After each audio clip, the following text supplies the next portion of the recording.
Il y a une pandémie mortelle qui est en train de se dérouler sous nos yeux et les médias manipulent l'information, mais d'une force. Avant de continuer cette vidéo, je tiens à préciser quand même que j'adore la vie. Je n'ai pas de piscine, donc je peux pas glisser dedans pour me noyer. Ça fait plusieurs jours que vous devez sûrement entendre de partout ce mot hantavirus. Hantavirus, un virus qui a une chance sur deux quand même de te terminer complètement. Alors c'est marrant parce que si on essaie de se renseigner avec les médias français, qu'on regarde un petit peu de ce qu'il en est ce que c'est dangereux ou pas, est-ce qu'on va être concerné? Évidemment que non, il n'y a aucun problème. Un passager explique ce qui se passe à bord.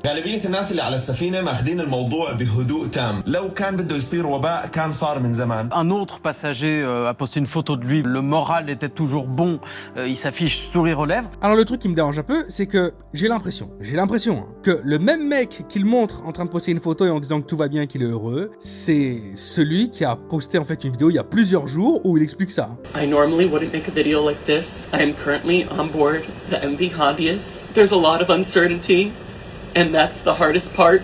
It's happening to us right now. Pourquoi tout le monde est en train de flipper par rapport à l'hantavirus? Pourquoi l'OMS parle de pandémie? Pandémie, ça veut dire que t'as un virus qui se propage de pays à pays rapidement avec des cas recensés. Et c'est exactement dans l'engrenage dans lequel on a foutu le doigt. C'est-à-dire que là, chaque jour qui passe, on a des nouveaux pays avec des cas recensés et ils sont tous reliés au même endroit. Donc c'est une vraie pandémie quand même. L'autre point qui fait grincer des dents, c'est que contrairement à ce qu'on a connu il y a quelques années, qui faisait tousser et qui te faisait tomber malade pendant longtemps si tu le chopais, l'hantavirus, il y a deux variantes pour lequel ça se passe très très mal quand même. La première, t'as 30% de chance de plus jamais te réveiller, et la seconde, t'as presque 60% de chance de plus jamais te réveiller. Alors là, c'est chaud, parce que GTA 6, tu pourras jamais y jouer. L'hantavirus, c'est pas un virus, c'est une famille de virus. Et tous ces virus-là qu'on a pu recenser, les hantavirus, eh ben, ils peuvent pas se transmettre d'homme à homme. Seul un, le plus rare de tous, et le plus vénère de tous. Pas de bol, c'est exactement ce qui est en train de toucher la planète. Mais bon, dans notre malchance, on a quand même au final beaucoup de chance, puisque Moderna, la compagnie qu'on connaît tous,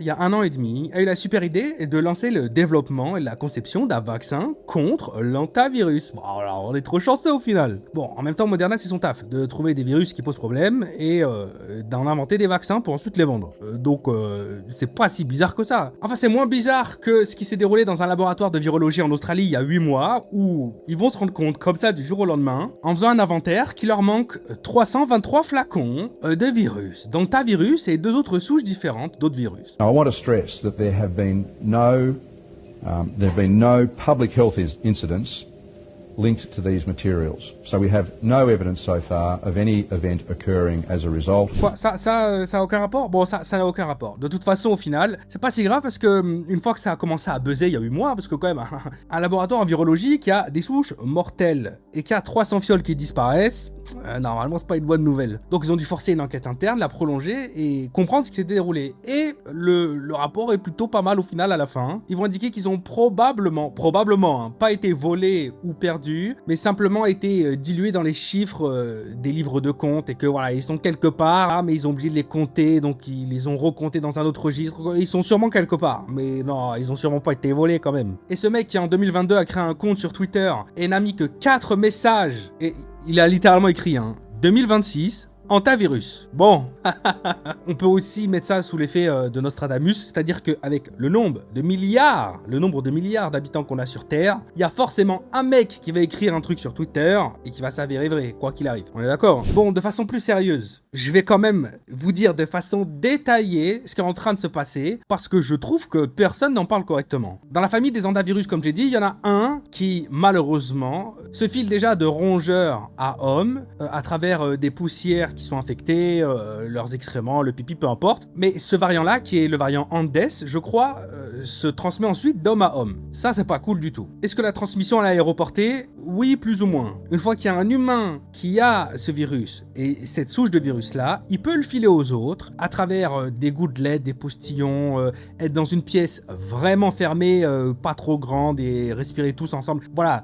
En fait, les informations, elles sont bof parce qu'on n'est pas certain non plus. Il y a des trucs qu'on sait, il y a des trucs qu'on sait pas, donc il y a beaucoup de suppositions. Ce qui est certain, c'est que ça ne se transmet pas du tout aussi facilement, mais alors pas du tout que ce qu'on a connu il y a quelques années. Ça c'est sûr. C'est pas aussi simple que ça de se le filer, donc ça devrait pas péter partout sur la planète. Mais comme j'ai déjà dit aussi au début de la vidéo, le point négatif de cette histoire, c'est que soit tu rentres dans un état grippal et puis t'es malade et ensuite tu t'en sors, soit ça va plus loin que ça se termine en pneumonie, puis tu peux plus respirer, et quand on peut plus respirer en tant qu'être humain, en général, ça se passe plutôt mal. Et il y a une autre façon que ça termine aussi, ça touche les reins, et bon, pareil, voilà, on sait très bien à quoi ça sert les reins, et si tu le sais pas, spoiler alerte, ça sert à tout. Donc on a un navire d'expédition, parce que c'est pas une croisière, hein, on entend beaucoup parler de croisière sur les sites internet, oui d'accord, croisière, mais croisière d'expédition. Donc les gars, déjà, ils étaient pas venus pour siroter des cocktails et bouffer du poulet à volonté. Au départ d'Ushuaïa, il va embarquer 149 personnes, 23, 25 nationalités, il y a plein de people dessus. Et donc juste avant de partir, il était en Argentine.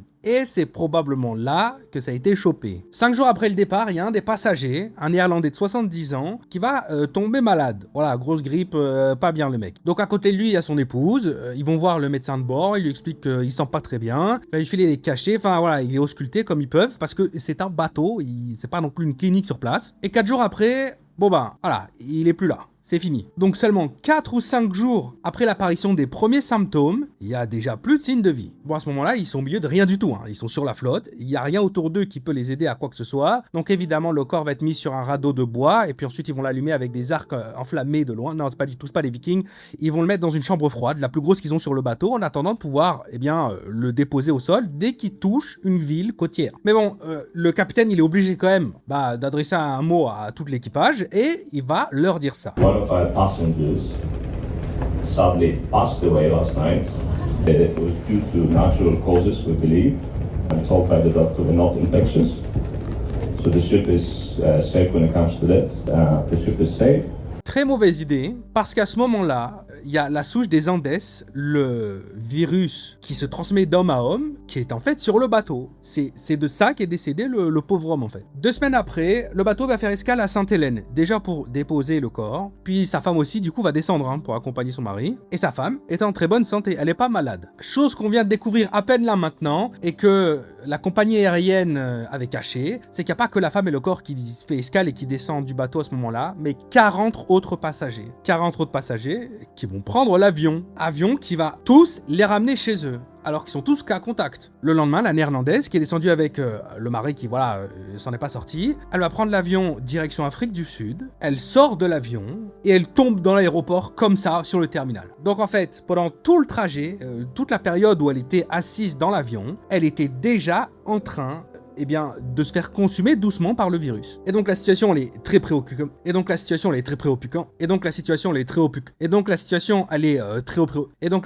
Très préoccupante parce que c'était un avion, un vol commercial avec plein d'autres gens qui maintenant sont tous cas contact et rentrés chez eux. Le lendemain, lui le bateau, il continue pour continuer son expédition en fait. Et là à bord, il y a un des passagers, un Anglais, qui va sentir très mal, même symptômes que les autres, et il va direct se faire évacuer et être admis en soins intensifs. Donc lui aussi, c'est pas très cool pour lui.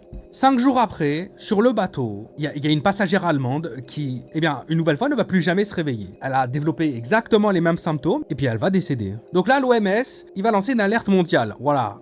L'organisme mondial de la santé, il va dire que ça craint un peu quand même, et il serait peut-être temps que le bateau, il accoste quelque part pour essayer de gérer la situation. Donc le bateau, il est censé s'arrêter au Cap-Vert, et le Cap-Vert, il dit non, mais nous, on gère pas ça, c'est mort, non, ils viennent pas chez nous. Entre-temps, il y a des tests qui sont faits notamment par l'Anglais qui sentait pas bien, qui avait été évacué. Il y a un test PCR, et donc il est bien porteur du virus, de l'antavirus, donc c'est certain maintenant, c'est ça, on sait qu'ils ont ça. Le lendemain, on a 3 personnes qui vont être évacuées par voie aérienne. Je sais pas où ils sont partis. Hier, on apprend qu'un des passagers qui était rentré chez lui, un passager suisse, il se sentait pas très bien. Il a été à l'hôpital directement de lui-même. Il s'est présenté en disant voilà, j'étais à tel endroit et maintenant il y a cette histoire. Moi, je suis un peu malade. Occupez-vous de moi. Je pense que vaut mieux pas que je vois trop de monde. En Suisse, ils font un test. Il est positif. Le bateau, du coup, il sait pas où débarquer, mais il a besoin de se poser quelque part. Donc, il va vers les Canaries. Les Canaries, évidemment, ils prennent leur téléphone, ils font non mais vous venez jamais chez nous en fait, c'est mort, vous venez pas, on veut pas de vous. Les maladies comme ça, nous on est choqués de ce qui s'est passé déjà il y a quelques années, pas chez nous. Mais bon, l'OMS va taper du poing sur la table et va dire « Non, mais vous êtes obligés. Là, faut pas déconner. En fait, vous avez pas le choix. » Donc, ils vont être obligés d'accepter le bateau qui est sur le point là, dans 2-3 jours, d'accoster enfin. Et ensuite, on pourra s'occuper de ces passagers-là. Et aujourd'hui, là, vraiment tout à l'heure, juste avant que je poste cette vidéo, on apprend qu'une des hôtesses de l'air qui était présente sur le vol de la femme qui avait fait le vol, la néerlandaise avec son mari qui était décédé, etc. Bref, l'hôtesse de l'air qui était dans le vol de cette femme. Et ben là, elle était admise pour très forte suspicion de cas d'infection. C'est vraiment ce qu'on appelle une pandémie. Alors le truc qui fait un peu peur, en tout cas les experts dans le domaine. Comme je le rappelle, c'est pas du tout normalement un virus qui peut se transmettre super rapidement, qui pourrait comme ça toucher le globe entier. C'est pas du tout ce genre de virus. Normalement, faut pas avoir peur. Je tiens quand même à préciser, voilà, je suis pas en train de faire une vidéo pour dire que c'est la fin du monde. Non, c'est pas la fin du monde. Mais il y a un truc quand même qui leur fait flipper, c'est que il y a une petite chance, une très petite chance, mais il y a une petite chance que le virus, en fait, à force d'être transmis d'humain à humain, eh bien, il évolue. Il évolue tout simplement et il se transforme en quelque chose, qui cette fois-ci est tout autant dangereux, mais qui se transmet super rapidement. C'est ce qui leur fait le plus peur. Mais il faut savoir qu'il y a très peu de chances que ça arrive. Quasiment aucune. Mais voilà, c'est possible. Bon, bref, je ressors une autre vidéo demain. Abonne-toi si c'est pas fait. Mets un commentaire surtout. C'était Théo. Humans are not reservoir for hantavirus infection. They can get infected by exposure to deer mice, but they're unable to pass, they do not pass the disease from human to human. There have been no documented cases of human to human transmission from hantavirus infection. Hantavirus is not contagious and cannot be spread from person to person.